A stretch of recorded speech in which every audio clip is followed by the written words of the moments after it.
Hi guys வணக்கம். இந்த செஷனில் நிறையா பேர் கேட்டுக்கிட்டு இருக்க ஒரு சில கேள்விகளுக்கு நம்ம இப்போ வந்து விடையளிக்க போகிறோம். கரெக்டா? அப்படி என்ன விடையளிக்க போகிறோம் அப்படின்னு சொல்லி கேட்டிங்க அப்படின்னா, நிறையா பேர் கேட்குற கேள்வி என்ன அப்படின்னா, சார் இப்போ வந்து டிஎன்பிசி எக்ஸாம்ஸ் வந்து நடக்குமா? அதே நேரத்தில் டிஎன்பிசி எக்ஸாமில் ஏதாச்சும் மாற்றங்கள் வர்றதுக்கு சான்சஸ் இருக்கா அப்படின்னு சொல்லிட்டு நிறையா பேர் வந்து கேட்குறீங்க. அதை பற்றின டீட்டெயிலான வீடியோ தான் இங்கே வந்து நம்ம இப்போ பார்க்க போகிறோம். கரெக்டா? கண்டிப்பாக இந்த வீடியோ அப்படிங்கிறது உங்களுக்கு ஒரு ஒன் ஸ்டாப் சொல்யூஷனாக இருக்கும் அப்படிங்கிறதுல எந்தவித மாற்று கருத்தும் இருக்காது. கரெக்டா? ஃபர்ஸ்ட் ஆஃப் ஆல் வந்து பார்த்தீங்கன்னா, புது கவர்மெண்ட் வந்து இன்னும் ஃபார்ம் ஆயிடுச்சா அப்படி சொல்லிட்டு கேட்டிங்கன்னா, இன்னும் ஃபார்ம் ஆகலை. கரெக்டா? இப்போ நம்ம இந்த ஸ்டில் நவ் இப்போ நம்ம இன்னைக்கு டேட் என்ன? மே 7ஆம் தேதி. கரெக்டா? மே 7ஆம் தேதி ஈவினிங் 7:30க்கு இந்த செஷன் அப்படிங்கிறது நான் ரெக்கார்ட் பண்ணிக்கிட்டு இருக்கேன். இந்த டைமில் வந்து பார்த்தீங்கன்னா, புது கவர்மெண்ட் வந்து இன்னும் ஃபார்ம் ஆகலை. கரெக்டா? மேக்ஸிமம் வந்து எப்படினாலும் டிவிகே அவர்கள் வந்து விஜய் அவர்கள் வந்து புது கவர்மெண்ட் வந்து ஃபார்ம் பண்ணிடுவாங்க. ஓகே. அதில் பட் நிறையா அதில் பாலிடிக்ஸ் வந்து இருக்குது. அது வந்து தனியாக ஒரு வீடியோவே நம்ம போடலாம். கரெக்டா? இப்போ இந்த புது கவர்மெண்ட் வந்துச்சு அப்படின்னா, நம்ம டிஎன்பிசி எக்ஸாம்ஸில் ஏதாச்சும் சேஞ்சஸ் இருக்கிறதுக்கு சான்சஸ் இருக்கா? இல்லை டிஎன்பிசி அப்படிங்கிறது வேறு ஏதாச்சும் வந்து அவங்களோட ரெக்ரூட்மெண்ட் ப்ராசஸ் சிலபஸில் ஏதாச்சும் மாற்றம் வர்றதுக்கு வாய்ப்பு இருக்கா அப்படின்னு நிறையா பேர் சொல்லிட்டு இருந்தாங்க, கேட்டுட்டு இருந்தாங்க. அதை பற்றின டீட்டெயில்ஸ் வந்து இப்போ நம்ம வந்து பார்க்கலாம். கரெக்டாக? ஃபர்ஸ்ட் ஆஃப் ஆல் வந்து பார்த்தீங்கன்னா, இன்றைக்கி டேட்டுக்கு வந்து பார்த்தீங்கன்னா, இன்றைக்கி வந்து ஆட்சி அமைக்கிறதுக்கு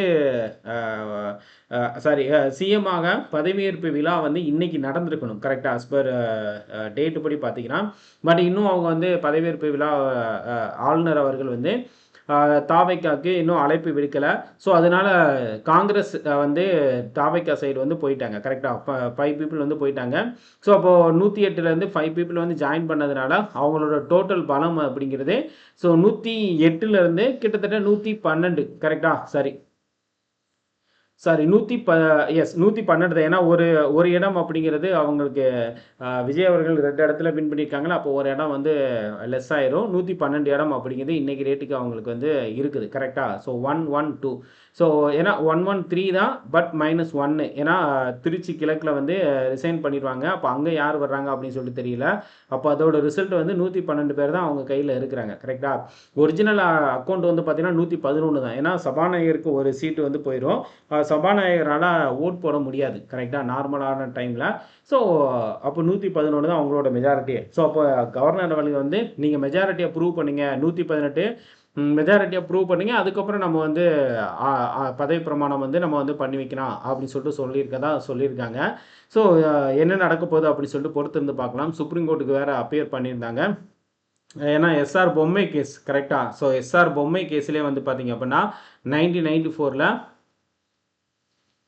அதிலே கிளியராகவே மென்ஷன் பண்ணியிருப்பாங்க. இந்த மாதிரி யாருக்குமே வந்து பெரும்பான்மை கிடைக்காத பட்சத்தில் ஃபஸ்ட்டு லீடிங் பார்ட்டியை வந்து ஆட்சி அமைச்சிட்டு அதுக்கப்புறம் சட்டமன்றத்தில் தான் மெஜாரிட்டியை ப்ரூவ் பண்ண சொல்லுவாங்க. கரெக்டாக? பட் இங்கே வந்து தலைகளாக நடந்துக்கிட்டு இருக்கு. வெயிட் பண்ணி பார்க்கலாம். ஓகேவா? சரி, ஓகே. என்னதான் இருந்தாலும் புது கவர்மெண்ட் வந்துடும். வந்ததுக்கப்புறம் ஏதாச்சும் சேஞ்சஸ் நடக்கிறதுக்கு சான்சஸ் இருக்கா சார் அப்படின்னு சொல்லி கேட்டிங்கன்னா, பெருசாக நடக்கிறதுக்கு எந்த வித சான்சஸுமே கிடையாது. ஏன்னா டிஎன்பிஎஸ்சி அப்படிங்கிறது கான்ஸ்டியூஷன் பாடி. கரெக்டாக? டிஎன்பிசி அப்படிங்கிறது ஆர்டிகிள் 315 பிரகாரம். கரெக்டாக? It is one of the major constitution body. அரசியலமைப்பால் அங்கீகரிக்கப்பட்ட ஒரு முக்கியமான கான்ஸ்டியூஷன் பாடி. ஃபார் எக்ஸாம்பிள் வந்து இப்போ டிஎன்யூஎஸ்ஆர்பி இருக்குன்னா அதில் வந்து நம்ம டவுட்ஃபுல் படலாம். கரெக்டாக? ஏன்னா டிஎன்யூஎஸ்ஆர்பி அப்படிங்கிறது ஆனால் அதுலேயும் பெருசாக சேஞ்சஸ் நடக்கிறதுக்கெல்லாம் வாய்ப்பு இல்லை. ஓகே. ஆனால் அவங்க வந்து சொன்ன டேட்டுக்கு பண்ணுறதுக்கு இதெல்லாமே வந்து அவங்களோட கையில் இருக்குது. பட் டிஎன்பிசிக்கு அந்த பிரச்சனை இல்லை. டிஎன்யூஎஸ்ஆர்பி, டிஆர்பி அவங்களாம் கான்ஸ்டியூஷன் பாடி கிடையாது. ஓகே. நம்ம சட்டமன்றத்தில் உருவாக்கப்பட்ட பாடி மூலமாக தான் உருவாக்கியிருக்காங்க. அதனால் அவங்களுக்கு எதுக்கும் எந்த ஒரு சம்மந்தமும் கிடையாது. ஓகேவா? நான் இப்போ சொல்ல வர்றது என்ன அப்படின்னு சொல்லிட்டு கேட்டிங்க அப்படின்னா, TNPSC as a constitution body அப்படிங்கிறதுனால ஏன் அன்னைக்கு எலெக்ஷன் ரிசல்ட் அனௌன்ஸ் பண்ணும்போது அன்னைக்கு கூட வந்து டிஎன்பிசி ஒரு ரிசல்ட்டை பப்ளிஷ் பண்ணாங்க, டெக்னிக்கல் சர்வீஸ்க்கானது. கரெக்டாக? இந்த மாதிரி அவங்க என்ன நினச்சாலும் அவங்களால பண்ண முடியும். கரெக்டாக? அதனால் எந்த வித சேஞ்சஸுமே இல்லாமல் ஃபஸ்ட்டு நோட்டிஃபிகேஷனான மே 20ஆம் தேதி கண்டிப்பாக வந்துடும். கரெக்டாக? இன்றைக்கி டேட்டுக்கு வந்து பார்த்திங்க அப்படின்னா மே 7ஆம் தேதி இன்னும் ஒரு 12 டேஸில் 2 வீக்ஸில் வந்து பார்த்தீங்க அப்படின்னா கண்டிப்பாக நோட்டிஃபிகேஷன் அப்படிங்கிறது வந்துடும். அதில் எந்தவித சேஞ்சஸுமே இல்லை. எந்த இடத்துல வந்து மாறுதலுக்கு உட்படுறதுக்கு வாய்ப்பு இருக்குது அப்படின்னு சொல்லிட்டு அதை வேணால் நான் வந்து உங்களுக்கு கிளியராக சொல்கிறேன். கரெக்டாக? ஆனால் எனக்கு தெரிஞ்சு இந்த புது கவர்மெண்ட்டு ஃபார்ம் ஆயிடுச்சு அப்படின்னா சீக்கிரமாக ஃபார்ம் பண்ணிட்டாங்க அப்படின்னா இந்த மே 20ஆம் தேதி நோட்டிஃபிகேஷன் மட்டும் கொஞ்சம் டிலே ஆகிறதுக்கு வாய்ப்பு இருக்குமோ அப்படின்னு சொல்லிட்டு தோணுது. கரெக்டாக? பார்ப்போம் என்ன அப்படின்னு சொல்லிட்டு. ஏன் ஆனால் எக்ஸாம் அப்படிங்கிறது எந்த வித மாறுதலுக்கும் உட்படாது. கரெக்டாக? அதே தான் நடக்கும்.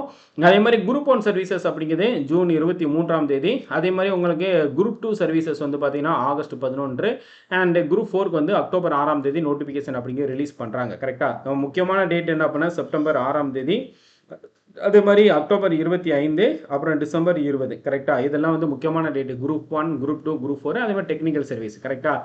ஏன் இதில் மட்டும் நடக்கிற வாய்ப்பு இருக்குது அப்படின்னு நான் சொல்கிறேன்னா, முதல்ல டிஎன்பிஎஸ்சி அப்படிங்கிறது எப்படி ரெக்ரூட் பண்ணுறாங்க அப்படின்னா நிறையா டிபார்ட்மெண்ட் அப்படிங்கிறது இருக்கும். கரெக்டாக? கவர்மெண்ட் கீழே நிறையா டிபார்ட்மெண்ட் இருக்கும். அதில் டிஎன்பிஎஸ்சி அப்படிங்கிறது ஹை பவர் கான்ஸ்டியூஷன் பாடி. கரெக்டாக?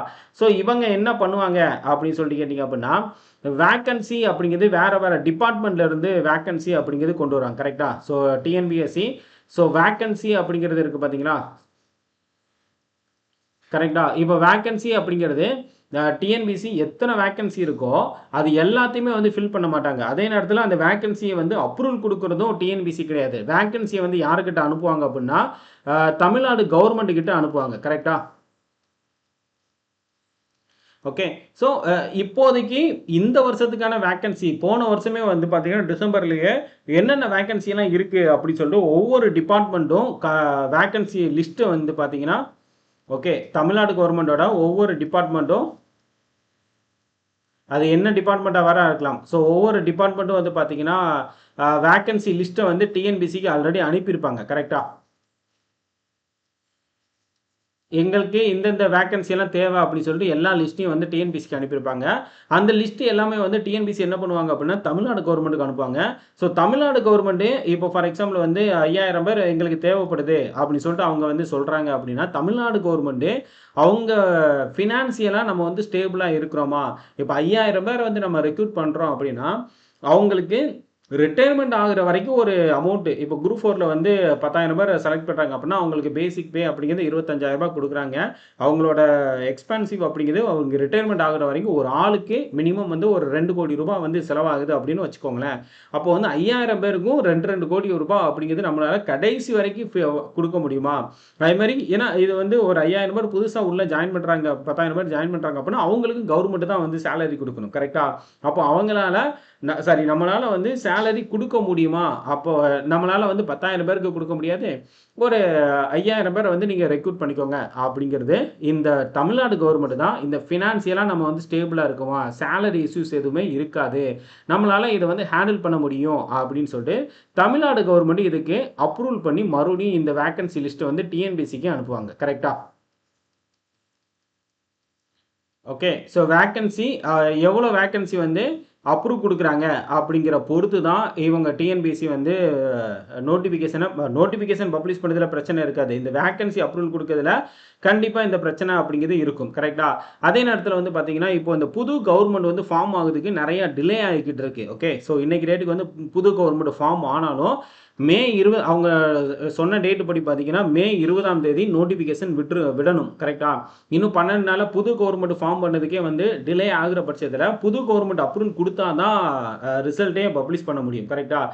ஸோ இதுக்கு ஒரு பெஸ்ட் எக்ஸாம்பிள் என்ன அப்படின்னா +2 ரிசல்ட் வந்து பார்த்தீங்க அப்படின்னா 8ஆம் தேதி நாளைக்கு ரிலீஸ் ஆக வேண்டியது, அதுவே வந்து புது கவர்மெண்ட் ஃபார்ம் ஆகுறதுக்கு டிலே ஆகுறதுனால அதை மேபி தள்ளி போகலாம் அப்படின்னு சொன்னாங்க. பட் அதுக்கப்புறம் அதை +2 ரிசல்ட் வந்து சொன்னபடி நாளைக்கு தள்ளி ரிலீஸ் பண்ணிடலாம் அப்படின்னு சொல்லிட்டு அதே ஏன்னா அது தமிழ்நாடு கவர்மெண்ட் அப்ரூவல் கொடுக்கணும். பட் கவர்மெண்ட் இன்னும் ஃபார்ம் ஆகாதனால அதை டிலே ஆகும் அப்படின்னு சொன்னாங்க. பட் அதை வந்து நாளைக்கு வந்து ரிலீஸ் ஆகும் அப்படின்னு இப்போ ஃப்ளாஷ் நியூஸில் வந்து ஓடிக்கிட்டு இருக்கு. ஸோ இந்த டெக்னிக்கல் சர்வீஸ் வந்து எடுத்தாலும் கவர்மெண்ட் தான் அதுக்கான நோட்டிஃபிகேஷனை பப்ளிஷ் பண்ண வேண்டியது இருக்குது. கரெக்ட்? சரி, அப்ரூவல் கொடுக்க வேண்டியது இருக்குது. அதனால இந்த நான் இன்டர்வியூ போஸ்ட்டுக்கு மட்டும் கொஞ்சம் சேஞ்சஸ் இருக்கிறதுக்கு சான்சஸ் இருக்குது. கரெக்டாக? கொஞ்சம் டிலே ஆகிறதுக்கு வாய்ப்பு இருக்குது. ஏன்னா வேக்கன்சியை ஃபைனல் பண்ணி கொடுத்துட்டாங்க அப்படின்னா நோட்டிஃபிகேஷன் பப்ளிஷ் பண்ணுறதுல பிரச்சனை இல்லை. ஆனால் வேக்கன்சி பொசிஷனை வந்து கண்டிப்பாக கவர்மெண்ட் எவ்வளோ அப்ரூவல் கொடுக்காங்களோ அதை பொறுத்து தான் அந்த அப்ரூவலே கொடுப்பாங்க. கரெக்டாக, ஐ மீன் நோட்டிஃபிகேஷனே பப்ளிஷ் பண்ணுவாங்க. ஒருவேளை அவங்க வேக்கன்சியை சொல்லாமல் நோட்டிஃபை பண்ணுறதுக்கு நிறையாவே வாய்ப்பு இருக்குது. ஏன்னா அவங்க வேக்கன்சி எப்போ தேவை அப்படின்னா ரிசல்ட் பப்ளிஷ் பண்ணும்போது மட்டும்தான் எத்தனை ரேஷியோவில் அடுத்த கட்டத்துக்கு நமக்கு வந்து தேவை அப்படிங்கிறது. அந்த ரிசல்ட் பப்ளிஷ் பண்ணும்போது மட்டும்தான் வேக்கன்சி அப்படிங்கிறது எக்ஸாக்ட் நம்பர் அப்படிங்கிறது. அது வரைக்கும் வந்து இந்த வேக்கன்சி எல்லாமே வந்து மாறுதலுக்கு உட்பட்டது. கரெக்டாக, அது அவங்களே வந்து மென்ஷன் பண்ண மாட்டேன் டிஎன்பிசி. ஸோ அதனால் ரிசல்ட் வர்ற வரைக்கும் அது வந்து கன்ஃபார்ம் கிடையாது. கரெக்டாக. ஸோ அந்த மாதிரி இருக்கையில் நோட்டிஃபிகேஷனை பப்ளிஷ் பண்ணிவிட்டு மேபி வேக்கன்சியை லேட்டாக ஆட் பண்ணலாம். இல்லை அப்படின்னா ஆல்ரெடி எவ்வளோ வேக்கன்சி இருக்கும் அதுக்கு பப்ளிஷ் பண்ணிவிட்டு அப்புறமா ரிசல்ட்டை பப்ளிஷ் பண்ணும்போதே எக்ஸ்ட்ரா வேக்கன்சியை ஆட் பண்ணலாம். என்ன நினச்சாலும் எல்லாமே நம்ம கையில் கிடையாது. நம்ம ஒரு யூகமாக தான் சொல்கிறோம் இதெல்லாம் நடக்கிறதுக்கு வாய்ப்பு இருக்குது அப்படின்னு சொல்லிட்டு. கரெக்டாக. ஏன்னா டிஎன்பிஎஸ்சி அவங்க என்ன பிளான் பண்ணுறாங்க அப்படின்னு சொல்லிட்டு நமக்கு தெரியல. ஸோ மேக்ஸிமம் இதெல்லாம் பிளான் பண்ணாமலாம் அவங்க வந்து பண்ணியிருப்பாங்க. மே 20 மே 7 வந்து நெக்ஸ்ட் கவர்மெண்ட் வந்து ஃபார்ம் ஆகிருக்கணும் இன்றைக்கி டேட்டுக்கு. கரெக்டாக. ஏன்னா 2021 மே 7 புது கவர்மெண்ட் வந்து ஃபார்ம் ஆச்சு ஸ்டாலின் அவர்கள் தலைமையில். இன்றைக்கி டேட்டுக்கு வந்து 5 வருஷம் ஃபுல்லாக கம்ப்ளீட் ஆயிடுச்சு. அப்போது 2 வாரத்தில் வந்து நம்ம நோட்டிஃபிகேஷன் பப்ளிஷ் பண்ணுறோம் அப்படின்னா கண்டிப்பாக நம்மளால் வேக்கன்சி எல்லாத்தையும் அப்ரூவல் வாங்க முடியுமா? இதெல்லாம் வந்து அவங்க முன்னாடியே வந்து பிளான் பண்ணி தான் இந்த ரிலீஸே பண்ணியிருப்பாங்க. கரெக்டாக. ஸோ அதனால் வந்து எனக்கு தெரிஞ்சு பெருசாக பிரச்சனை இருக்கிறதுக்கும் வாய்ப்பு இருக்குது, இல்லாமல் இருக்கிறதுக்கும் வாய்ப்பு. எல்லாமே 50-50 சான்ஸ் தான். கரெக்டாக. ஏன்னா புது கவர்மெண்ட் இன்னும் ஃபார்ம் ஆகலைல்ல. அதனால் வந்து அதுக்குள்ளே ஃபார்ம் ஆகி செட் ஆகிடுச்சு அப்படின்னா ஒன்றும் பிரச்சனை இருக்காது. அப்ரூவல் கொடுத்துருவாங்க வேக்கன்சிக்கு, மற்றபடி வந்துடும். கரெக்டாக. ஸோ இங்கேயும் நடக்க வாய்ப்பு இருக்குது, அங்கிட்டும் நடக்கிறதுக்கு வாய்ப்பு இருக்குது. பொறுத்து இருந்து பார்ப்போம். கரெக்டாக. ஆனால் அதுக்கடுத்து வர்ற நோட்டிஃபிகேஷன் குரூப் 1 இருக்கட்டும், குரூப் 2 இருக்கட்டும், அதெல்லாம் பெருசாக பிரச்சனை. நான் சொல்கிறது எக்ஸாக்டாக இந்த மே 20 வருகிற டெக்னிக்கல் சர்வீஸ்க்கான நோட்டிஃபிகேஷன் மட்டுமே சொல்கிறேன். கரெக்டாக. சரிங்க சார், இதில் வந்து சிலபஸ் சேஞ்சஸ் வந்து நடக்கிறதுக்கு சான்சஸ் இருக்கா சார்? ஏன்னா புது கவர்மெண்ட் வந்தோடனே கொஞ்சம் ஈஸியாக வச்சுருவாங்களா அப்படின்னு சொல்லிட்டு கேட்டிங்கன்னா, சிலபஸ் சேஞ்சஸ் கரெக்டாக. ஸோ சிலபஸ் சேஞ்சஸ் அப்படிங்கிறதுக்கு வாய்ப்பு இருக்கா அப்படின்னு சொல்லிட்டு கேட்டிங்கன்னா, என்னை பொறுத்தளவில் ஸோ நோ அப்படின்னு தான் வந்து சொல்ல முடியும். கரெக்டாக. ஏன்னா சிலபஸுக்கும் வேக்கன்சிக்கும், அதாவது வேக்கன்சி மட்டும்தான் கவர்மெண்ட் வந்து சொல்லுவாங்களே தவிர மற்றபடி சிலபஸ் அப்படிங்கிறது ஃபுல் அண்ட் ஃபுல் எல்லாமே வந்து டிஎன்பிஎஸ்சி கண்ட்ரோலில் இருக்குது. கரெக்டாக. ஸோ அதனால் வந்து டிஎன்பிஎஸ்சி என்ன சிலபஸை பற்றி முடிவெடுக்கிறாங்களோ அது மட்டும்தான் நடக்குமே தவிர மேபி இது கவர்மெண்ட் இன்வால்வ் ஆனால் மட்டும் சான்சஸ் இருக்குது. கரெக்டாக. பட் இதில் பெருசாக யாரும் இன்வால்வ் ஆகப்பட்டாங்க கவர்மெண்ட்டு.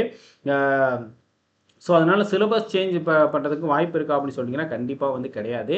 ஸோ இப்போ இருக்கிற சிலபஸ் படி பார்த்தீங்கன்னா, ஏன்னா டிஎன்பிஎஸ்சி அப்படிங்கிறது ஒரு சிலபஸை சேஞ்ச் பண்ணுறாங்க அப்படின்னா, இப்போ 2027க்கு சேஞ்ச் பண்ணுறாங்க அப்படின்னா இப்போ 2027 வந்து சேஞ்சஸ் நடக்க போகுது. அடுத்த வருஷம் வந்து சிலபஸ் நாங்கள் வந்து சேஞ்ச் பண்ண போகிறோம் அப்படின்னா பிஃபோராகவே 2026 எண்ட்லேயே வந்து அவங்க நோட்டிஃபை பண்ணிடுவாங்க. கரெக்டாக. அதே மாதிரி இப்போ 2026 சிலபஸை சேஞ்ச் பண்ணியிருக்கணும், பண்ண போகிறோம் அப்படின்னு சொன்னால் 2025 எண்ட்லேயே அவங்க வந்து சிலபஸ் சேஞ்ச் பண்ண போகிறோம் அப்படின்னு சொல்லிட்டு அவங்க வந்து நோட்டிஃபை பண்ணியிருப்பாங்க. கரெக்டாக.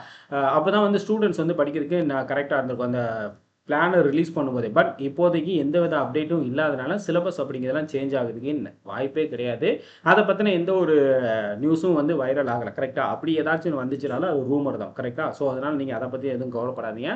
நீங்கள் இப்போ இருக்கிற சிலபஸ் படி, இப்போ இருக்கிற டேட்டு படி எப்போதும் போல படிங்க.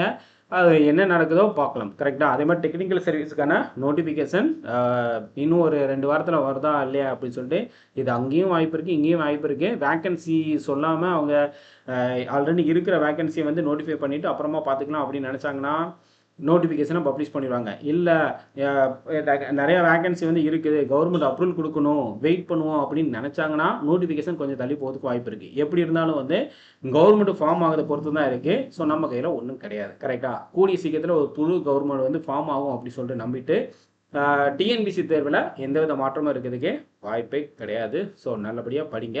அடுத்த ஒரு வீடியோவில் நான் உங்களை மறுபடியும் சந்திக்கிறேன். கரெக்டாக. இந்த வீடியோ உங்களுக்கு பிடிச்சிருக்கும் அப்படின்னு சொல்லிட்டு நம்புகிறேன்.